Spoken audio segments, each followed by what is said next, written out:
The stars stretched endlessly across the viewing screen as Captain Day One stared into the darkness of space. His ship, the Eternal Dawn, had been traveling for 3 months into uncharted territory. They were far from Earth now, farther than any human vessel had ever gone before. "Captain, we're approaching the moon," said Ji-Wan from her station. The communications officer looked tired. They all did. Space exploration was exhausting work. Day-Wan nodded and stood from his chair. "Take us into orbit, nice and slow." The moon below them was gray and lifeless. Terminus 7, they had named it. Just another dead rock floating in space, or so they thought. But their long-range sensors had picked up something unusual 3 days ago. Strange energy readings, artificial structures, something that shouldn't exist on a moon that was supposed to be empty. "Dr. Hana, are you ready?" Day-Wan asked into his communicator. "Ready as I'll ever be," came the reply. Dr. Hana was the ship's lead scientist. If anyone could figure out what was down on that moon, it was her. Lieutenant Taemin approached the captain. The security chief was a tall man with sharp eyes that never missed anything. "Sir, I don't like this. We have no idea what's down there." "That's exactly why we're here, Lieutenant," Day One said with a small smile, "to find out what we don't know." The landing party consisted of 6 people. Captain Day One led the team. Dr. Hana brought her scanning equipment. Lieutenant Taemin and 2 security officers carried weapons just in case. Hyunwoo, their engineer, came along to examine any technology they might find. The shuttle touched down on the surface with a gentle thud. Through the windows they could see the structures rising from the gray dust. They were massive, made of some kind of crystal that seemed to glow with a faint blue light. "Atmospheric readings show no air," Hyunwoo reported. "We'll need suits." They suited up and stepped out onto the surface. The structures were even more impressive up close. Towers of crystal reached toward the black sky, each one carved with symbols and patterns that hurt to look at directly. "These are old," Dr. Hana whispered, her voice crackling over the radio. "Really old. Maybe millions of years." They walked between the towers, their boots leaving prints in the ancient dust. The place felt sacred somehow, like a temple that had been abandoned long ago. Dr. Hana stopped at one of the towers and pulled out her scanner. "The symbols. They're a language," she said, excitement creeping into her voice. "I need time to translate them, but I think I can do it." While Dr. Hana worked, the rest of the team explored. Lieutenant Taemin kept his weapon ready, his eyes scanning for threats. Hyunwoo examined the crystal structures with his instruments. "Captain, this material doesn't match anything in our database," Hyunwoo said. "It's not just crystal. It's something else. Something that stores energy." Hours passed. The team moved deeper into the complex of towers. At the center, they found a chamber. The walls were smooth crystal, and in the middle of the room stood a pedestal. On top of the pedestal sat a sphere no bigger than a human head, glowing with soft blue light. "Captain, you need to see this," Dr. Hana called out. She was standing by one of the walls, her scanner beeping rapidly. "I've translated some of the text. These structures, they were built by something called the Precursors." "Precursors?" Day-Wan asked. "An ancient race. They ruled the galaxy millions of years ago," Dr. Hana explained, her hands shaking as she read from her scanner. "But they fell. They went extinct. And according to this, they left a warning." "What kind of warning?" Dr. Hana looked up at him, her face pale even through the helmet. "They say they fell because they lacked something. They called it the divine spark. And they say—" She paused, reading more carefully. "They say that whoever finds this place and possesses the spark will inherit the galaxy." The words hung in the air. No one spoke for a long moment. "That's quite a claim," Lieutenant Taemin said finally. "It's probably just mythology," Day-Wan said, though he wasn't entirely sure he believed that. "Dr. Hana, can you translate more?" "I can try, but it will take time." Day-Wan approached the glowing sphere on the pedestal. Something about it drew him forward. He felt a strange pull, like the sphere was calling to him. "Captain, maybe you shouldn't touch that," Taemin warned, but Day-Wan was already reaching out. His gloved hand made contact with the surface of the sphere. The moment he touched it, everything changed. Light exploded from the sphere. Not just light, but something else. Energy. Power. It poured into Day-Wan and then spread outward, touching everyone in the chamber. They all screamed as the energy flowed through them, burning and freezing at the same time. Day-Wan fell to his knees. Images flashed through his mind. He saw the precursors, tall beings made of light and shadow. He saw their civilization at its peak, spanning countless worlds. He saw their fall, their desperate search for something they had lost. And he saw what they had left behind. The light faded. The team lay on the ground, gasping for breath. What was that? G1's voice came over the radio from the ship. We saw an energy spike. Are you all right? Day 1 tried to stand. His legs felt different, stronger. Everything felt different. We're okay, he managed to say. But he wasn't sure that was true. Something had changed. He could feel it in his bones, in his blood. They had been changed by whatever power was in that sphere. Captain, look at your hands, Dr. Hana said. Day 1 looked down. His hands were glowing faintly through his gloves. The same blue light as the sphere. We need to get back to the ship, Lieutenant Taemin said. Now. They hurried back to the shuttle. As they flew back to the eternal dawn, Day 1 noticed something strange. He could feel the ship around him. Not just see it or hear it, but actually feel it. Like it was part of his body. Captain, we're picking up something, G1 said urgently as soon as they docked. Long-range sensors detected our energy burst. And something else. There's a ship approaching. A big one. How big? Day 1 asked, rushing to the bridge. Huge, much bigger than us. And it's not human.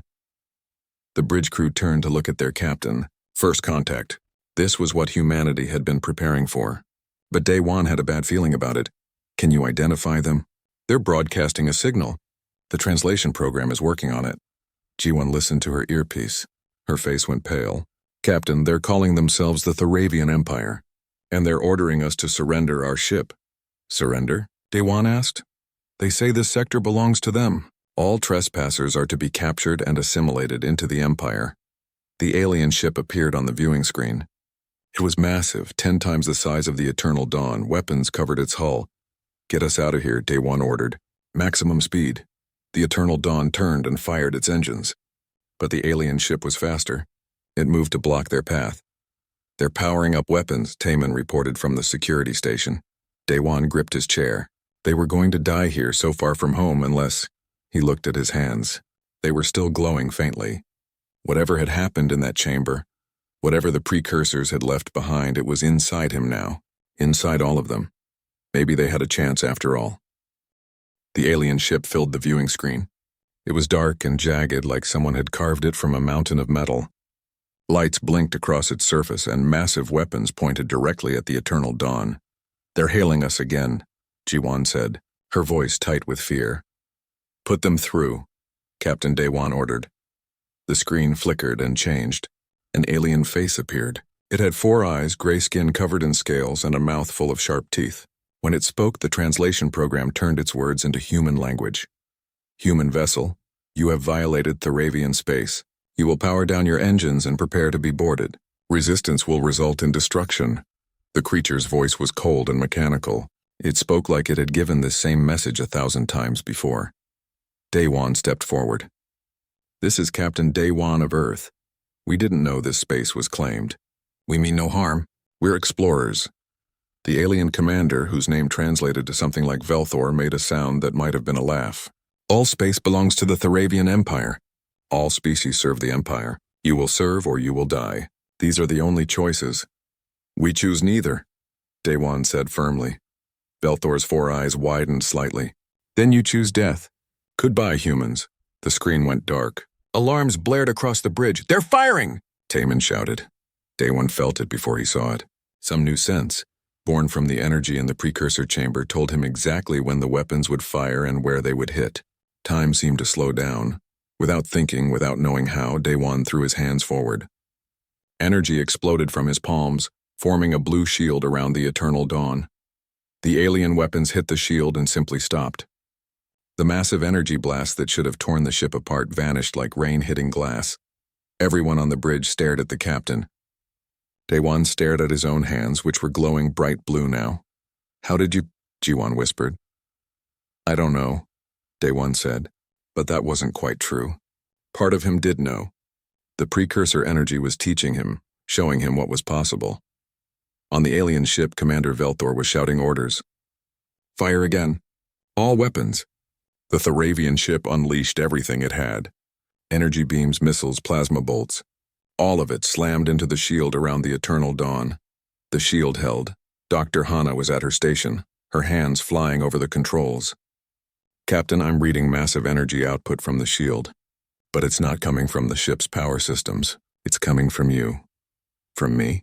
From all of us, Dr. Hana corrected. Everyone who touched that sphere. We're all generating energy. The sphere activated something in our DNA. Something that was always there but sleeping. Lieutenant Taman suddenly jerked upright at his station. Captain, I can feel their ship. I know where their weak points are. Their engine room is at Section 17, Level 4. Their weapons control is right below the command deck. How can you possibly know that? Daewon asked. I just do, I can sense it. At the engineering station, Hyunwoo was staring at his screens with wide eyes.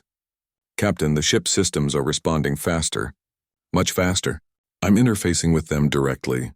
I can feel the engines, the shields, everything. It's like the ship is part of my body. Across the bridge, similar discoveries were being made. Ji-won found she could hear radio signals without using equipment. The security officers discovered they could see in perfect darkness. Every member of the crew who had been in that chamber was changing. Sir, they're launching boarding pods, Taemin reported. Daewon made a decision. Let them board. What? Taemin looked shocked. We can't run. That ship is faster than us, and we can't hide behind the shield forever. So let them come. We'll show them what humans can do. The boarding pods attached to the Eternal Dawn's hull with metallic clangs. Cutting torches began slicing through the outer doors. Taemin and his security team rushed to meet the invaders. Daewon went with them. They reached the cargo bay just as the aliens broke through. 20 Theravian soldiers poured into the ship. They were huge, each one twice the size of a human, wearing heavy armor and carrying weapons that looked like they could punch through a wall.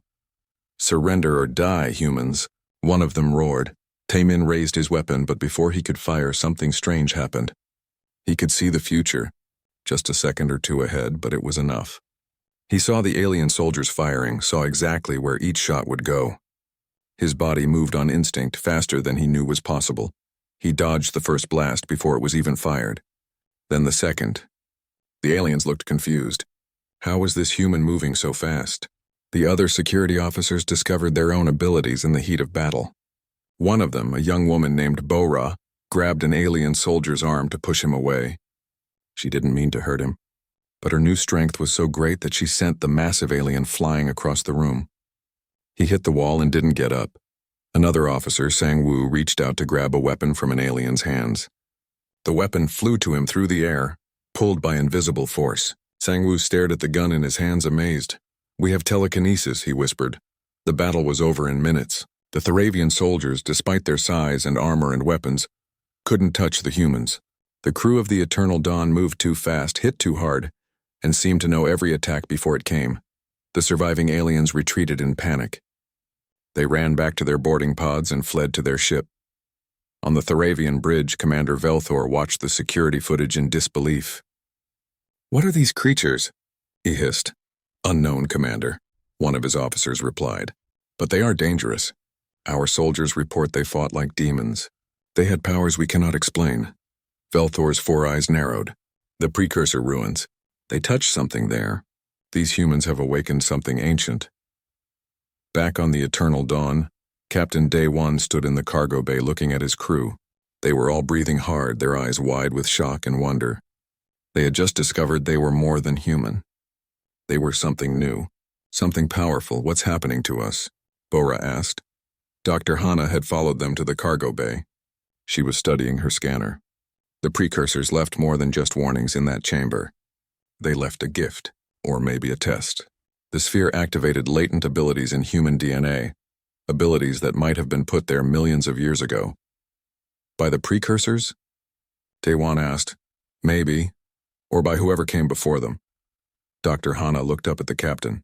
Sir, I don't think we're the first species this has happened to.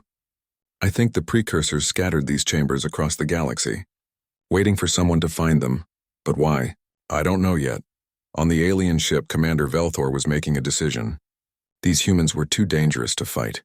He needed to report this to the Empire immediately. He ordered his ship to retreat, but before they left, Velthor sent one final transmission. It went out across all Theravian frequencies to every ship and outpost in the sector, warning to all Imperial forces. The species called humans has emerged from the planet Earth. They possess unknown abilities. They are extremely dangerous. They must be considered a Class X threat.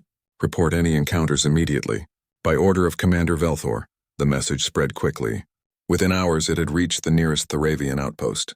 Within days, it would reach the Imperial homeworld. And within weeks, every species in the Theravian Empire would know the name of humanity.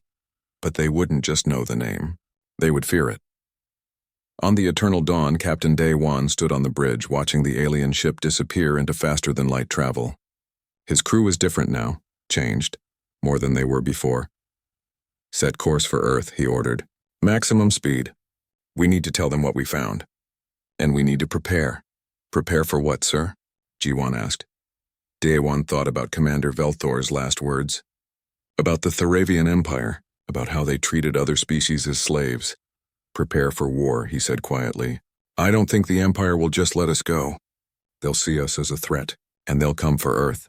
The ship turned toward home, racing through the stars. Behind them, they left the precursor ruins on the dead moon, but they carried something far more important with them. They carried the divine spark, the power that would change humanity forever, and the galaxy would never be the same. 3 months had passed since the eternal dawn returned to Earth. 3 months of chaos, wonder, and fear. The awakening, as Dr. Hana called it, had spread. Not everyone who touched the precursor sphere directly, but something in their changed DNA was contagious. When the crew returned home and touched their families, their friends, the change passed on, like a gift shared from person to person. Now 40% of humanity showed signs of awakening. Some could move objects with their minds. Others could see the future in brief flashes. Some had become incredibly strong or fast, and a rare few, like Captain Day One, could do many things at once. Admiral Sun He stood in the command center on Earth, watching the holographic display of the solar system. She was a small woman with gray hair and eyes that had seen too much war. She had risen through the ranks over 30 years, fighting pirates and dealing with small conflicts between colonies. But this was different. How long until they arrive? She asked. A young officer, one of the awakened ones, answered without looking at his screens. 4 hours and 17 minutes. The Theravian Grand Armada is approaching at 0.7 light speed. Sun He had seen the intelligence reports. 5,000 warships, the entire might of the Theravian Empire.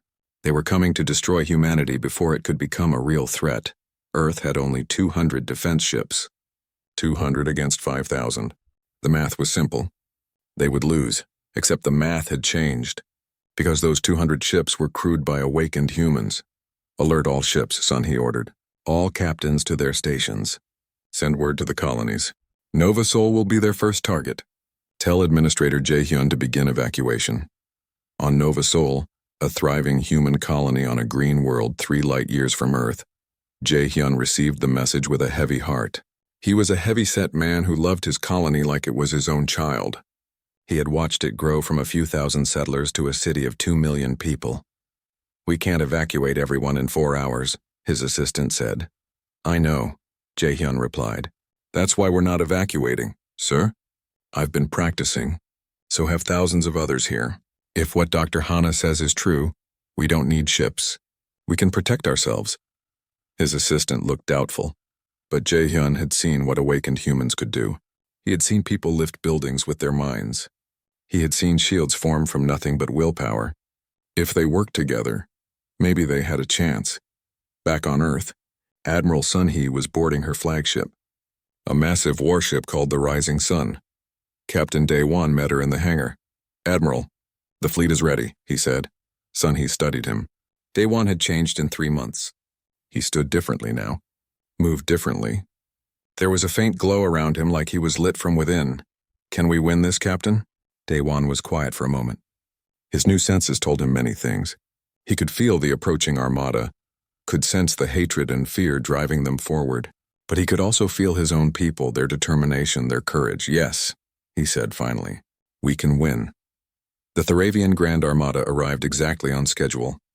5,000 ships dropped out of faster-than-light travel near Nova Sol. They filled the sky, blotting out the stars. Emperor Krathis himself was aboard the command ship, a massive vessel the size of a small moon. He watched the human colony on the screens with his many eyes. This would be the first target. Destroy their colony, Show them the price of defiance and then move on to Earth itself. Fire at will, he commanded. 10,000 weapons charged. Energy enough to crack a planet's crust gathered in the barrels of massive guns. And then something impossible happened. Around Nova Sol, the sky began to glow. Blue light, the same color as the precursor crystal, spread across the atmosphere. It formed a dome, a shield that covered the entire planet. Inside the shield, Jae-hyun stood in the central plaza with 10,000 other awakened humans. They were all concentrating, all channeling their power into one massive barrier. Civilian scientists, construction workers, teachers, children, all of them together protecting their home. The Theravian weapons fired. The energy blasts hit the shield and stopped. Just stopped, like hitting an invisible wall. The planet shook from the impact, but the shield held. Impossible, Emperor Krathus roared. Fire again. All ships. The entire armada opened fire. The sky above Nova Sol turned white with energy. Millions of tons of explosive force hammered against the shield. On the ground, Jae-hyun felt the pressure. His nose was bleeding. So were the noses of many others around him. Holding the shield was hard.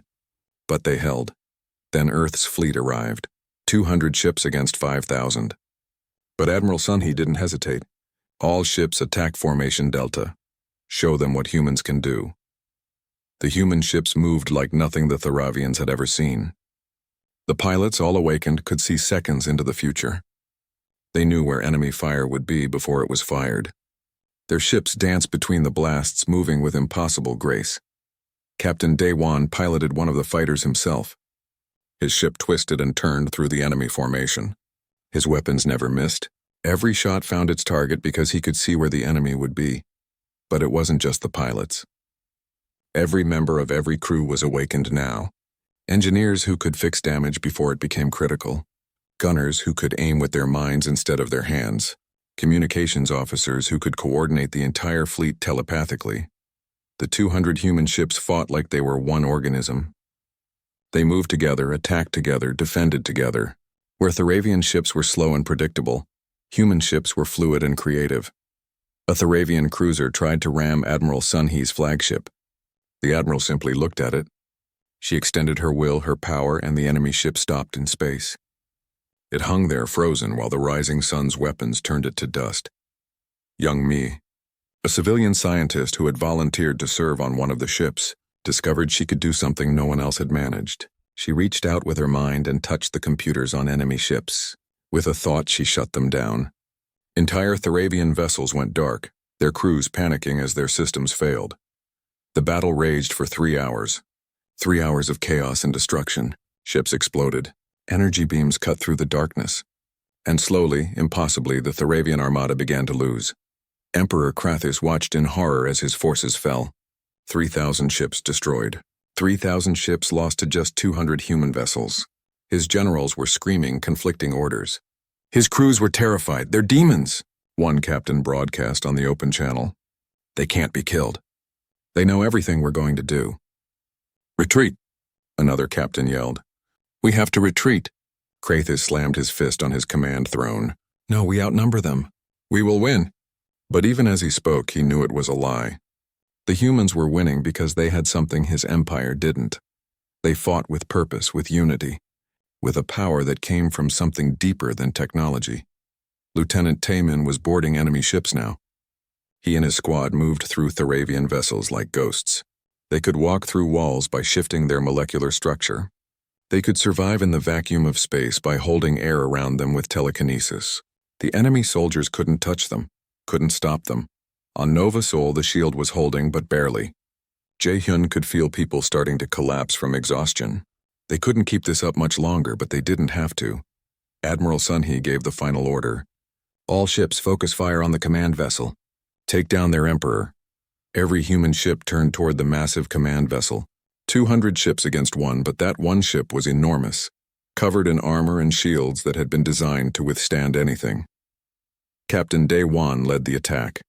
His fighter screamed toward the command ship, dodging defensive fire. Behind him, the entire human fleet followed. They moved as one, a spear of light aimed at the heart of the enemy. Dae-won could see the weak point in the command ship's shields. Every shield had one. He fired at that exact spot and his shot went through. Behind him, every other ship fired at the same point. The shields collapsed. The command ship's hull was exposed.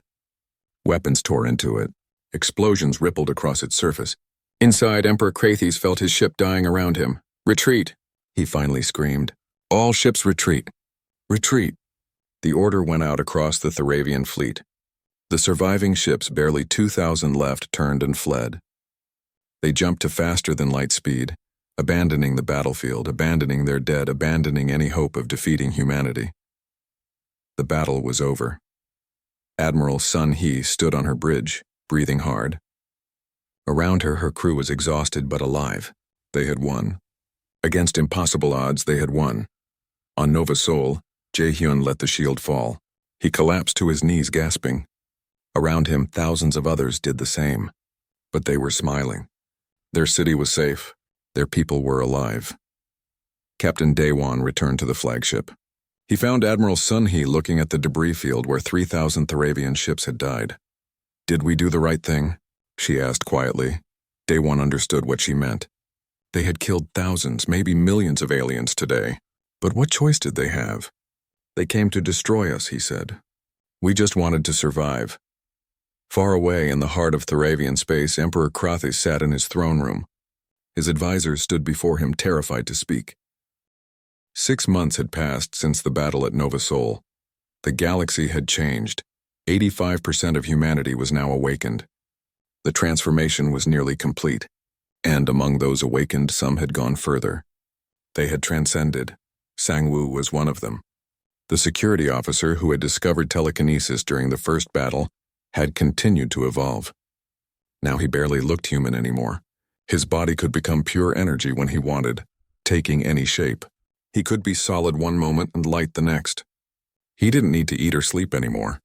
He simply existed, powered by something the scientists couldn't explain. "How does it feel?" Dr. Hana asked him. She was studying the transcended humans carefully, trying to understand what they had become. Sang-woo thought about the question. "It feels like waking up from a long dream. It's like I was asleep my whole life and just now opened my eyes. I can see things now, Hana. Things beyond normal sight. I can see the energy that connects everything." There were now hundreds of transcended humans like Sang-woo, and their power was beyond anything the galaxy had ever seen. But humanity wasn't using that power to conquer. They were using it to free. Minister Bo-ra stood on the bridge of a diplomatic vessel approaching the planet Orathi Prime. She had been a security officer once, but after the awakening, she discovered she had a gift for reading emotions and intentions. Now she served as humanity's voice to other species. Below them, Orathi Prime was a beautiful world of purple oceans and silver forests. It had been conquered by the Theravian Empire 300 years ago. Its people, the Orathi, had been slaves ever since. "They're responding to our hail," the communications officer said. The screen flickered. An Orathi appeared. They were tall and thin, with skin that seemed to shift colors based on their mood. Right now, this one's skin was gray with fear. "Human ship, why have you come?" The Orathi's voice was musical but cautious. "We come to offer freedom," Bo-ra said simply. "The Theravian Empire enslaved your people. We're here to change that." The Orathi leader, whose name was Regent Thulnax, stared at her. "You defeated the Grand Armada. The whole galaxy knows. But freedom? What do you want in return?" "Nothing," Bo-ra said. "We don't want to rule you. We just want you to be free to choose your own path." Thulnax's skin flickered between gray and blue, showing confusion and hope. "The Empire will come back. They always do. They have weapons that can destroy entire stars. They have ruled for 10,000 years. How can you stop them?" Bo-ra smiled. "Let me show you." She nodded to someone off-screen. A moment later, Sang-woo appeared, but not in his human form. He appeared as pure light, a being of golden energy that filled the screen. Regent Thulnax gasped. His skin turned bright white, the color of shock. "The Empire calls us divine demons," Sang-woo said, his voice echoing with power. "They're half right. We're not demons, but we are something they can never be. We are free of the limits that bound us, and we will share that gift with anyone who wants it." Thulnax was quiet for a long moment. Then his skin turned green, the color of determination. "What do you need from us?" "Just trust us," Bo-ra said. "And when the Empire comes, stand with us." Across the galaxy, similar conversations were happening. Humanity was spreading, not through conquest but through liberation. World after world that had been enslaved by the Thravian Empire was hearing the same message. You don't have to serve anymore. But Emperor Krathis was not going to let his empire fall without a fight. Deep in the Imperial vaults, beneath the homeworld of Theravos Prime, ancient weapons were being awakened. These were devices the Thravians had found in precursor ruins thousands of years ago. Weapons they had never fully understood, but had kept locked away because they were too dangerous. Krathis stood before one such weapon. It was a black sphere 3 times the height of a man, covered in symbols that hurt to look at. This is the Star Killer, his chief scientist explained. We believe the precursors used it to destroy rebellious systems. It creates a gravitational collapse. It can turn a planet into a black hole. Will it kill the transcended humans? Krathis demanded. Nothing can survive a black hole, Your Majesty. Not even beings of energy. Krathis's many eyes gleamed. Good. Target Earth. If we destroy their homeworld, the rest will fall. The weapon was loaded onto a massive ship and sent toward human space. It traveled hidden, using every stealth technology the Empire possessed. The mission was simple. Get to Earth, activate the Star Killer, and humanity. But the transcended humans could sense things across vast distances. Sang-Woo felt the weapon moving through space like a splinter in his mind. He wasn't alone. 100 other transcended humans felt it too. They gathered in orbit around Earth. 100 beings of pure energy, floating in the void of space. They didn't need ships or suits. They existed in the vacuum as easily as they would on a planet's surface. It's coming, one of them said. Her name had been Young Mi before transcendence. Now she was something else. Something more. We need to stop it before it reaches Earth, Sang-Woo said. They flew through space faster than any ship could go. They didn't use engines. They simply moved, crossing light years in moments. The physical laws that limited normal matter didn't apply to them anymore. They found the Thravian ship between stars, in the empty darkness of deep space. The ship's crew never knew what hit them. The transcended humans simply appeared around the vessel. Sang-Woo reached out with his mind and pulled the Star Killer device out of the ship. Through the hull, through the shields, as easily as picking up a stone, the black sphere floated in space, pulsing with dangerous energy. It's active, Young Mi said. It's already starting the collapse. The device was trying to create a black hole right there in deep space. Even far from any planet, it would be catastrophic. The gravitational distortion would tear apart everything in the system. We have to contain it, Sang-Woo said. The 100 transcended humans surrounded the device. They wove their energy together, creating a prison of pure will around the Star Killer. The weapon fought against them, trying to collapse space itself. The humans pushed back. For a moment, it looked like the weapon would win. The gravitational pull was immense. Normal matter would have been crushed instantly. But the transcended humans were not normal matter. They held firm. Then Sang-Woo did something desperate. He absorbed the weapon's energy into himself. All of it. The power to destroy a planet flowed into his being. His form blazed like a sun. The other transcended humans had to shield their senses from the intensity. Sang-Woo screamed, not in pain but in effort as he took all that destructive force and transformed it. He flew toward a nearby star, an old red giant that was already dying. He plunged into the star's core and released the energy there. The star flared, burning brighter for a moment, but the energy dissipated harmlessly into the cosmos. When Sang-Woo emerged from the star, he was exhausted, but alive. The transcended humans could die, they had learned. But it took a lot to kill them. Get the broadcast ready, Sang-Woo said. The whole galaxy needs to see this. Young Mi had recorded everything. The Thravian weapon, the transcended humans stopping it, the power being redirected harmlessly. The recording was sent to every system, every planet, every ship in the known galaxy. Within hours, everyone knew. The Thravian Empire had tried to destroy Earth with an ancient superweapon, and humanity had stopped it. Not with another weapon, but with their own power. They had intercepted a planet-killing device in deep space and neutralized it. On Arathi Prime, Regent Thulnax watched the recording with thousands of his people. When it ended, he made a decision. Send a message to the humans, he said. Tell them the Arathi stand with them. And contact the other enslaved worlds. It's time we stop being afraid. Across the Thravian Empire, rebellions began. 40 species rose up against their oppressors. Not all at once, but like fires spreading across dry grass. Each rebellion sparked another. The Empire's military was spread too thin. They couldn't put down all the rebellions and fight humanity at the same time, and their soldiers were afraid. How do you fight an enemy that can walk through walls, survive in space, and stop your most powerful weapons with their bare hands? Emperor Krathis watched his empire crumbling.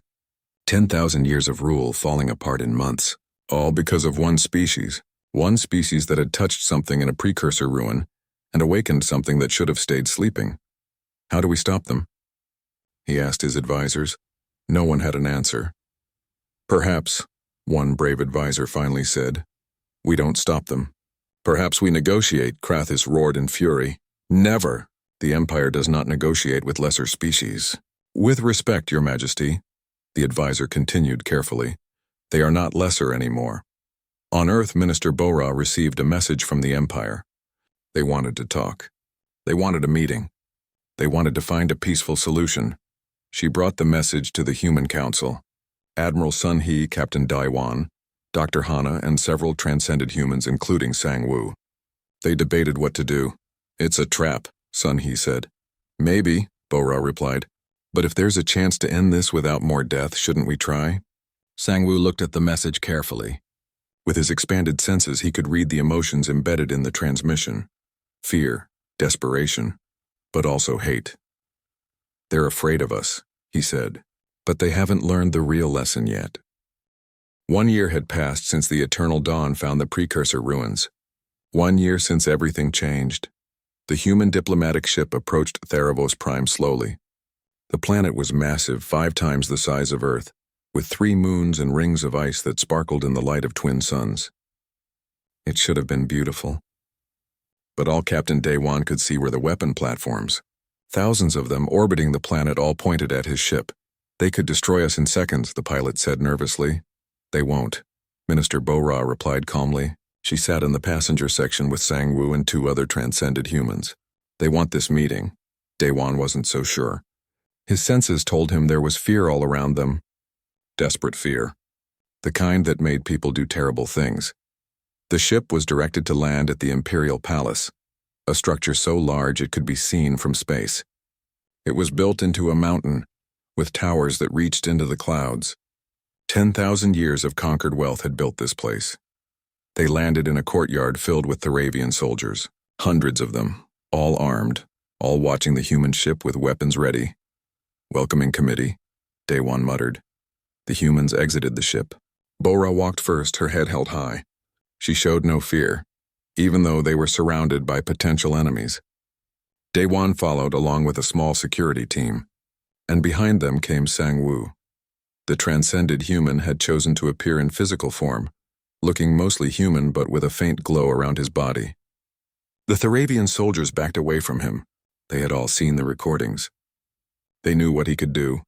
An official approached, a thin Theravian with golden robes. The Emperor will see you now. But only 3 of you. And no weapons. Bora nodded. Captain Daiwan and Sang Woo will come with me. They were led into the palace.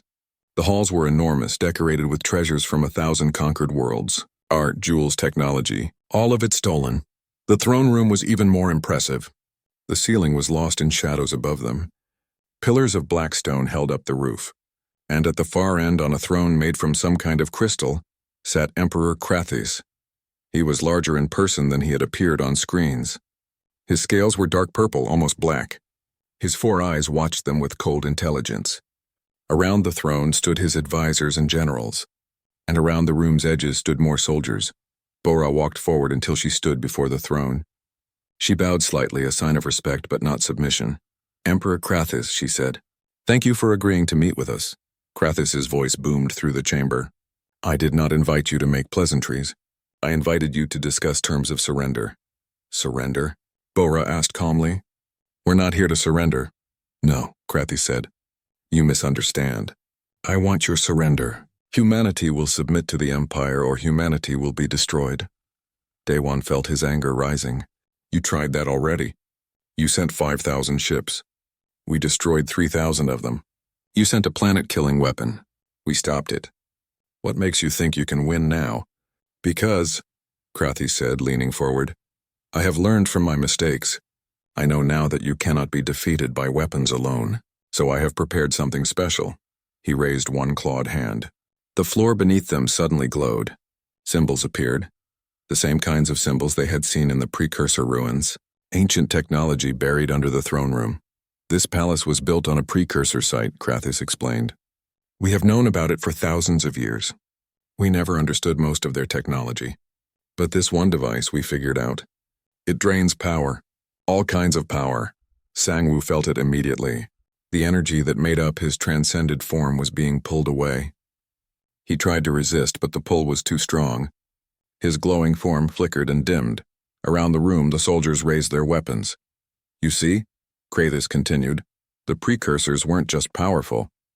They were smart. They built failsafes, ways to stop their own creations if they became too dangerous. This device was meant to stop beings like you. Divine beings, gods, Bora stepped forward. Emperor, this is a mistake. No, Minister. My mistake was showing you mercy, trying to negotiate. But I see now that humans cannot be reasoned with. You must be eliminated, he signaled to his soldiers. Kill them. The weapons fired. But before the energy blasts could reach them, something impossible happened. Day One's hand shot up and the air itself seemed to freeze. The energy blast stopped in midair, hanging like insects trapped in amber. I'm not transcended, Day One said quietly. Your device doesn't work on me. The captain of the human exploration ship had continued to grow in power over the year. He wasn't fully transcended like Sang-Woo, but he was close, and the precursor device could only drain pure transcended energy. Day One existed in between, part human, part something more. He released the frozen energy blasts, sending them harmlessly into the ceiling. Then he did something that made every soldier in the room step back in fear. He began to glow. Just like Sang-Woo, just like all the transcended humans. Right there in the throne room in front of the Emperor, Day One took the final step. He transcended. You can't drain what I am, Day One said, his voice echoing with power. Because I'm not just energy. I'm will. I'm choice. I'm human. He walked toward the throne. Soldiers tried to stop him, firing their weapons, but the blasts passed through him like he was made of light. He reached the precursor device and touched it. With a thought, he shut it down. Sang-Woo immediately flared back to full strength.